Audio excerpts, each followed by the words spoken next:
Presentation Skills for Design Students, Episode 27.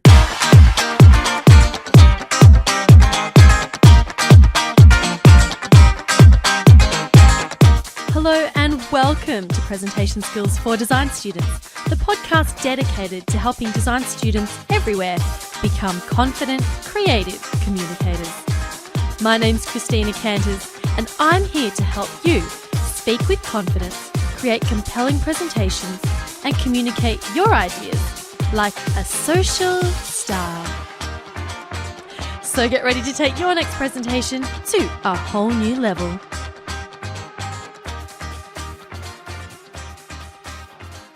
Welcome back to the show, my design peeps. Thank you so much for hanging out with me today. I hope you've been enjoying the podcast and learning some things here and there as well. Now, I'm coming to the end of my time here in New York City, which I am very sad about, but at the same time, I am super excited because it means that I'm moving on to other fun things. So I'll be sure to keep you updated with that. Now, this week's episode is all about creating a powerful personal brand. You can find links and show notes for this episode at designdrawspeak.com/027. Now, let me ask you a question.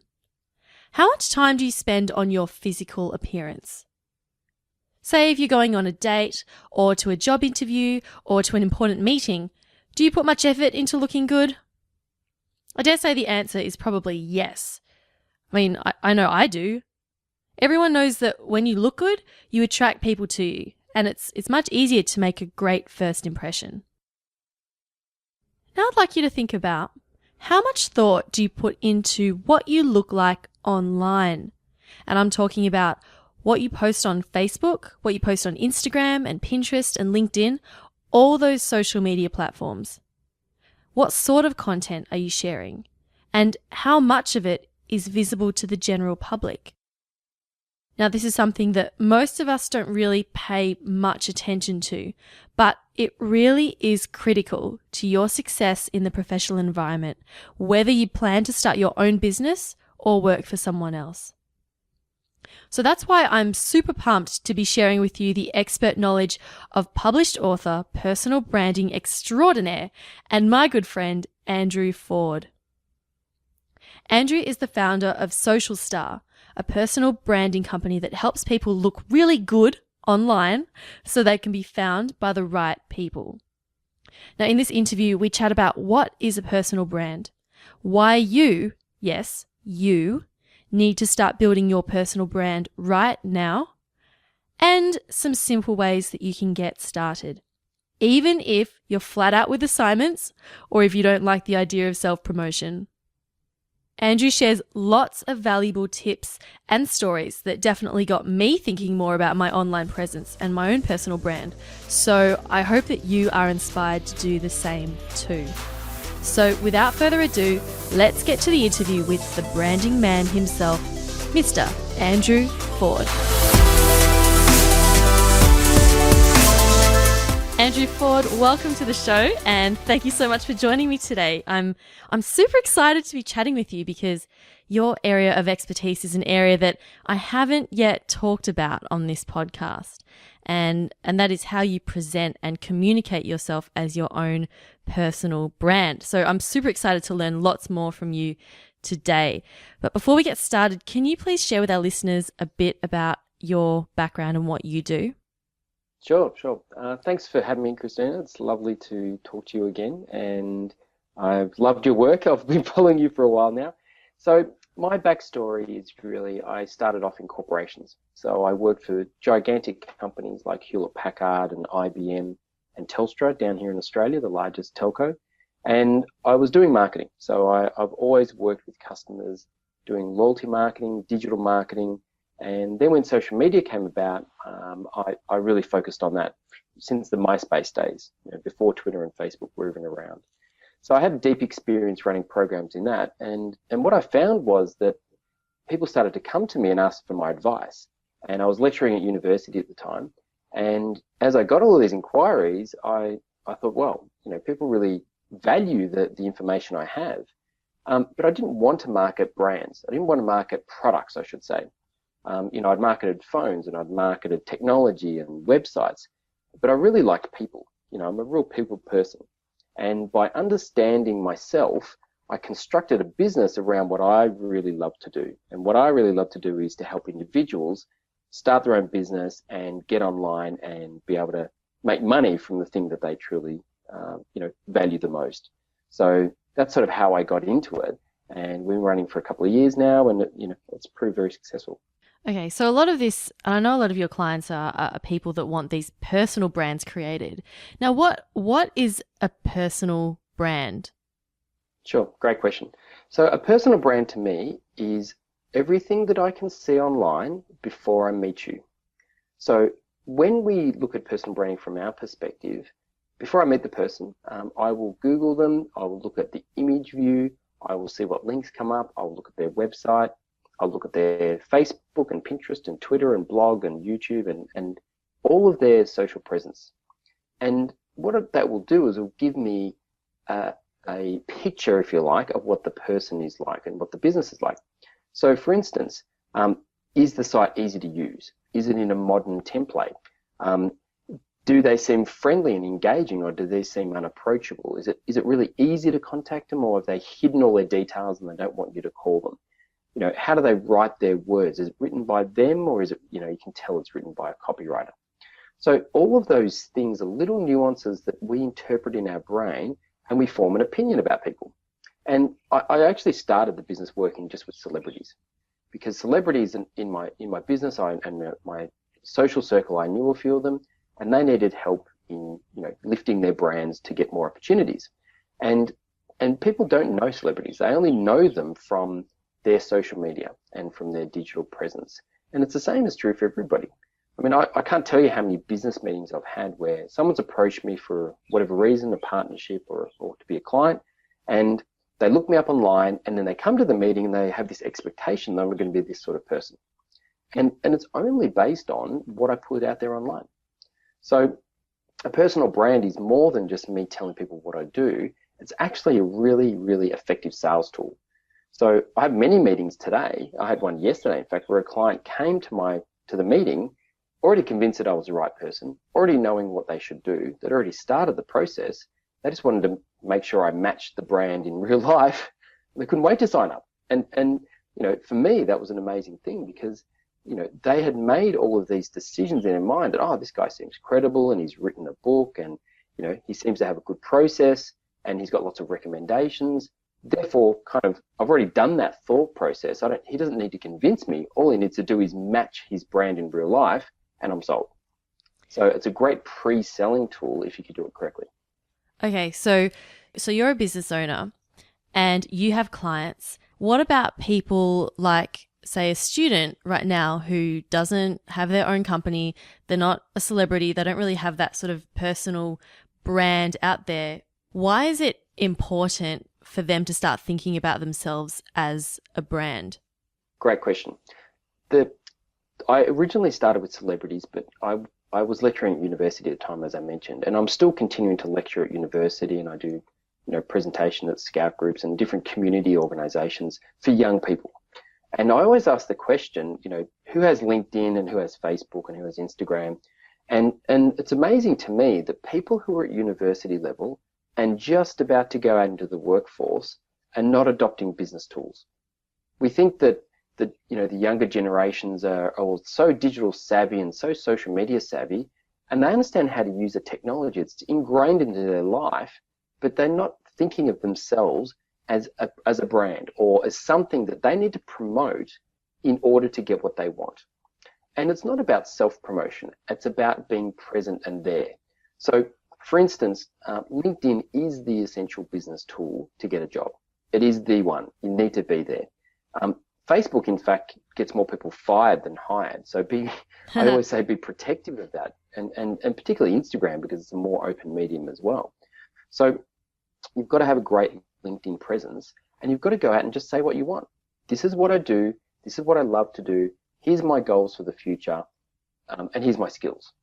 And the thing is that in the old days, you would have to go and apply for jobs and apply for jobs and apply for jobs, and that is still true. However, people who have creativity and people who can create something online to really position themselves well, they will be found. And I experienced this myself.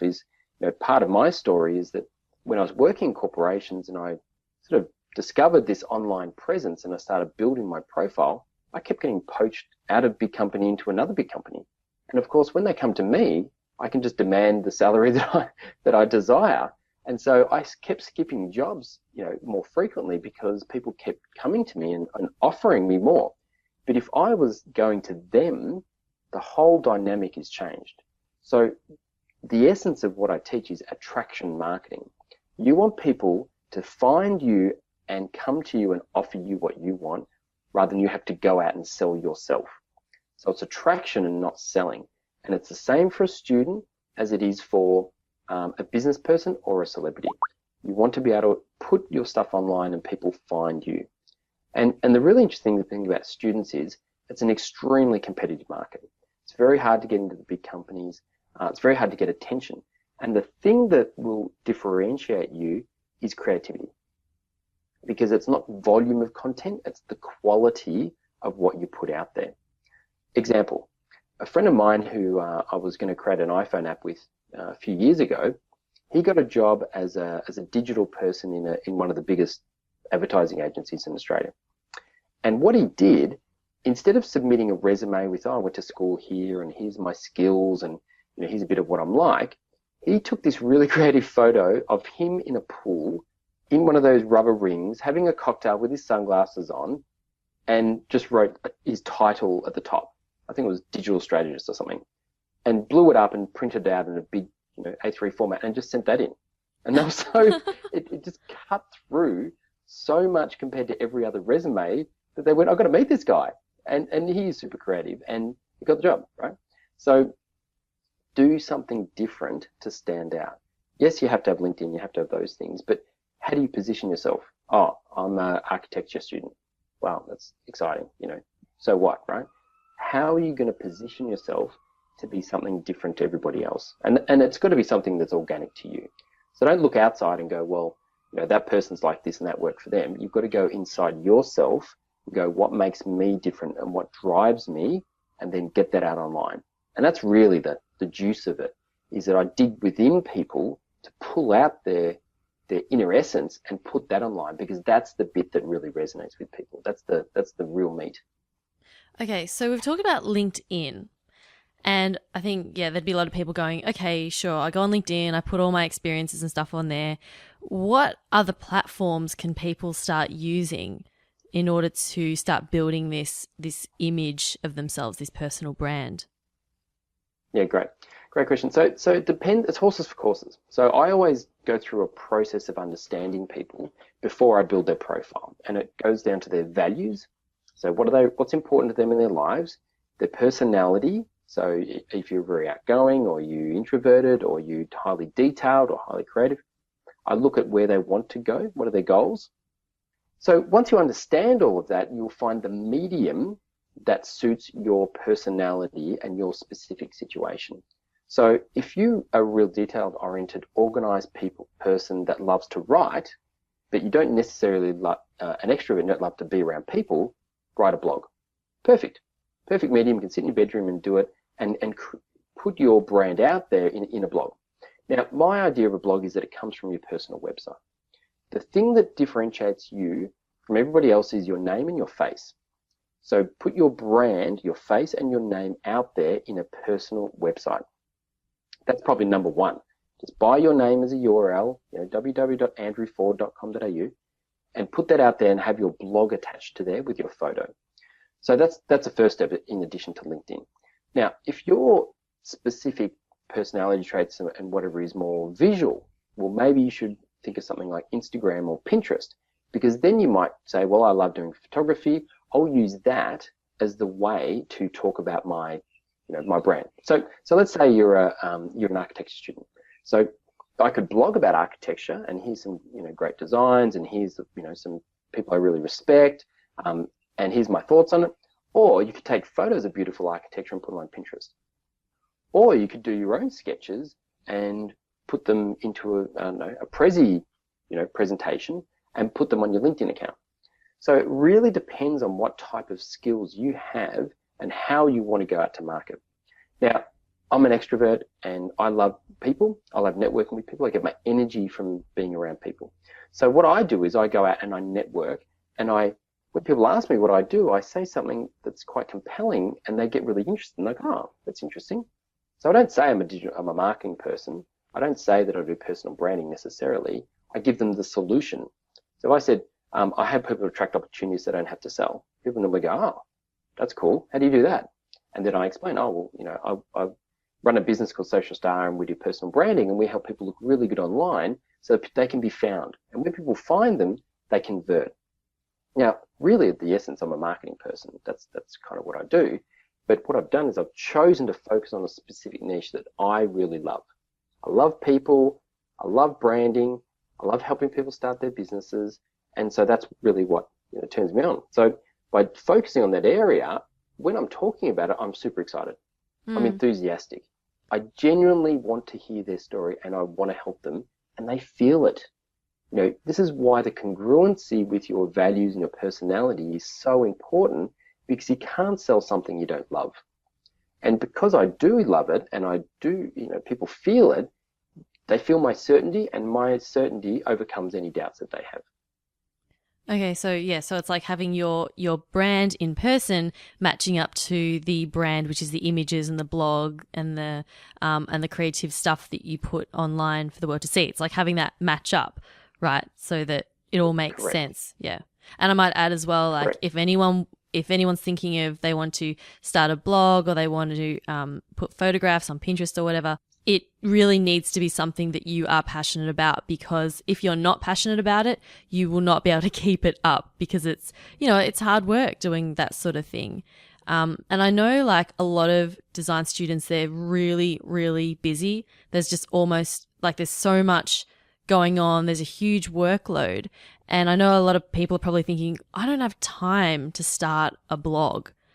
What advice do you have for students who are just short on time? I mean, like, how important is it to actually establish these sorts of personal branding platforms?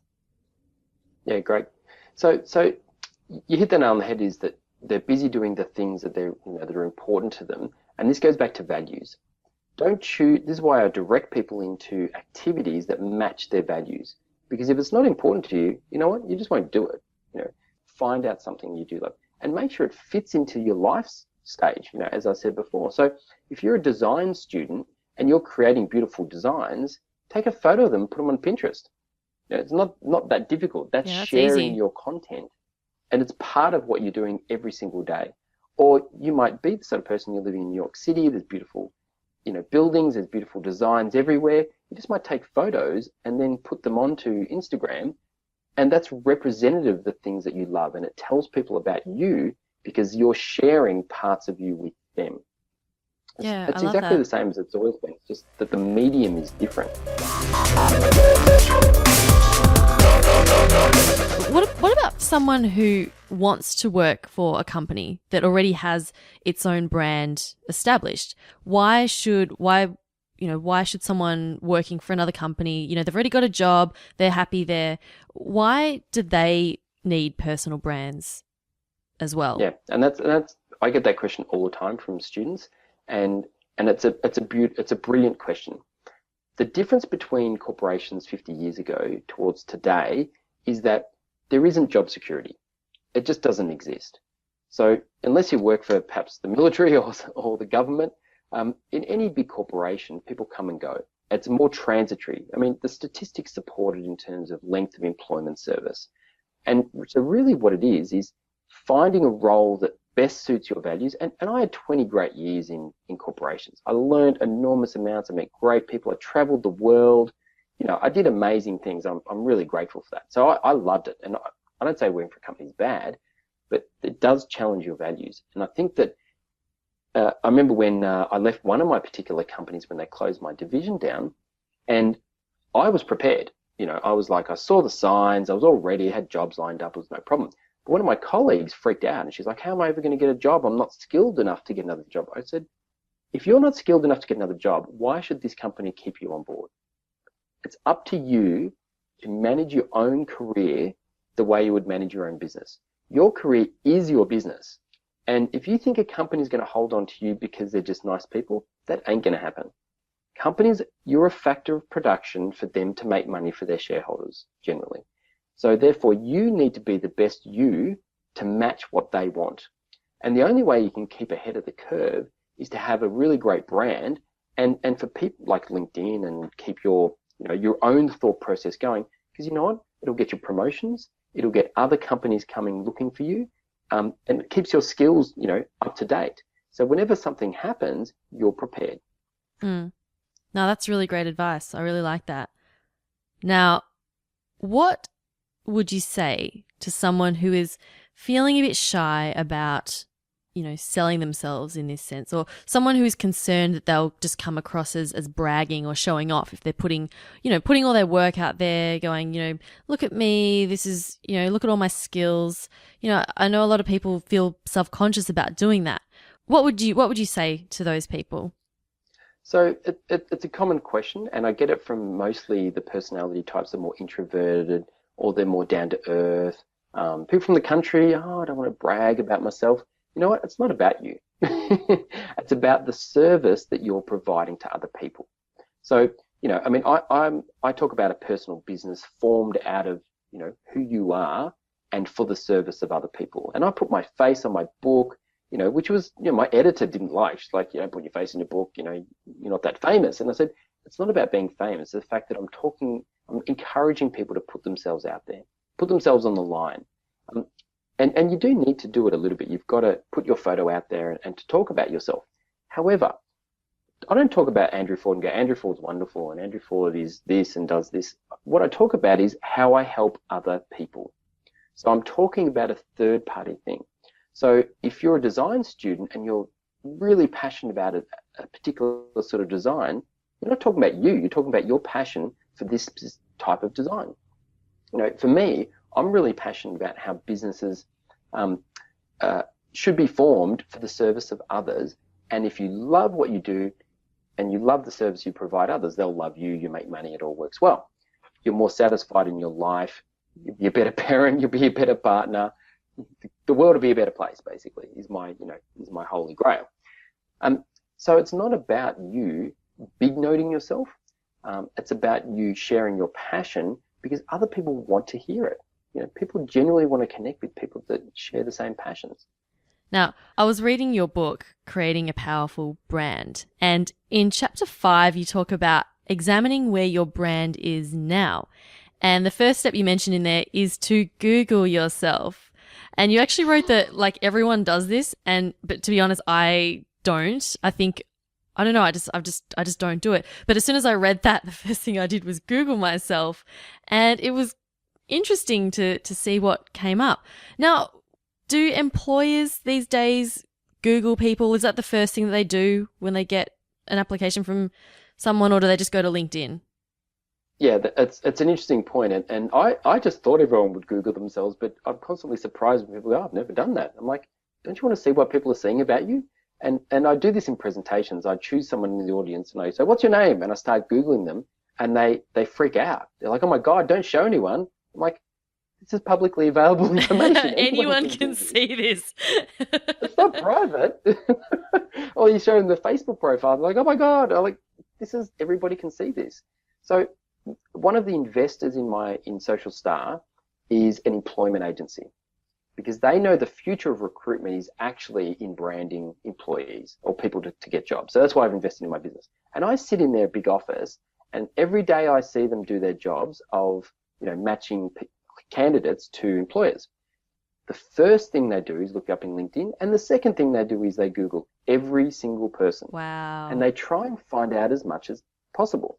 And I can't tell you how many companies I've been to, and I talk about, protection of their company brand by me researching all of their stuff and seeing what I can find and protecting them, because anything that has, say on Facebook, you say I work in this company, if I Google that company, you will come up and I'll be able to see anything that you have out there because you've connected those two things.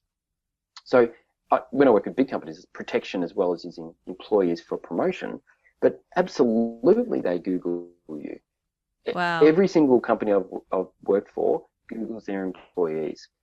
You'd be naive to think that they don't, and don't think they can't find things. I mean, Instagram's not exactly private, and I see a lot of stuff on there, and it concerns me because, the people who have grown up with technology so natively share everything in their lives from a young age, and then they go into the workforce, and it's the opposite, right? It's not just their friends; it's now publicly, consumable information for corporations. And the difference is this: if I live in Australia and I'm near the beach. So if I go to the beach, I put on a pair of board shorts, I lie in the sand, it's all good, right? But if I was having a work meeting, I wouldn't walk into that work meeting in a pair of board shorts with no top, right? Because that'd be uncomfortable, it'd be unsuitable. You take all these selfie photos of yourself out at parties or having fun, and that's great, but that's not suitable for the workplace. So when you go for a job, it's jarring to look up your Facebook photos and see photos of you partying in a bikini, all of those sort of things, because they're sitting at work and it just seems unusual. And it's not wrong, it's just not a business context. So my advice to people is when they're starting to look for a job, just make it private. That's all you have to do. Just make it private. Your friends can see it. You can still do the same activity, but present what can be found in a professional manner. And, that might be restrictive, but it's kind of just the way it is. We have to control what our brand is when we're going for a certain thing, like a job or a university interview, or etc. Yeah, so this image we're putting out is just like, as you said right at the start, so that image is consistent. Because if you could have an amazing professional LinkedIn profile, but if someone can just Google you and find all these photos of you drunk and throwing up in the toilet on Facebook, then that's going to completely undermine that beautiful LinkedIn profile that they're also looking at. So really good point there. Just let's think about it like this. If you're going to go on a date, with someone you really like, you're going to present yourself in the best manner. And you don't necessarily want that date to, see you later on in that night doing crazy things, or, you don't share all of the things that you think they wouldn't like. You gradually let them know you. That's the same as in business. So at the start, you wear a suit to your interview, you have a great LinkedIn profile, you might party, and that's fine. There's nothing wrong with that. But you just don't bring your party to the interview, right? It's timing and it's positioning for what you want at the time. Yeah, that's perfect. That's awesome advice. And I highly encourage everyone to really take that on board and go Google yourself and see what is the image that you are putting out there right now, and then start thinking about how can you present yourself through social media and through all these various platforms in order to actually really make that good, consistent impression. Andrew, it's been an absolute pleasure talking to you today, and thank you so much for sharing all your expertise with us. If people want to get in touch with you and learn more about you and what you do, where can they find you? The best place is go to andrewford.com.au. All of my social media links are on there. You can join my blog, and there's information about my book and so forth on there. New site's coming out in the next week, so go and have a look, and we'd love to chat with you. Excellent. I look forward to seeing your new site. That's if you want to know how to create a personal brand, go check out and see what Andrew's done at his website. You can, I guess, model it off that and see how it's done properly. All right. Thanks so much, Andrew, and all the best. Lovely to talk to you, Christina.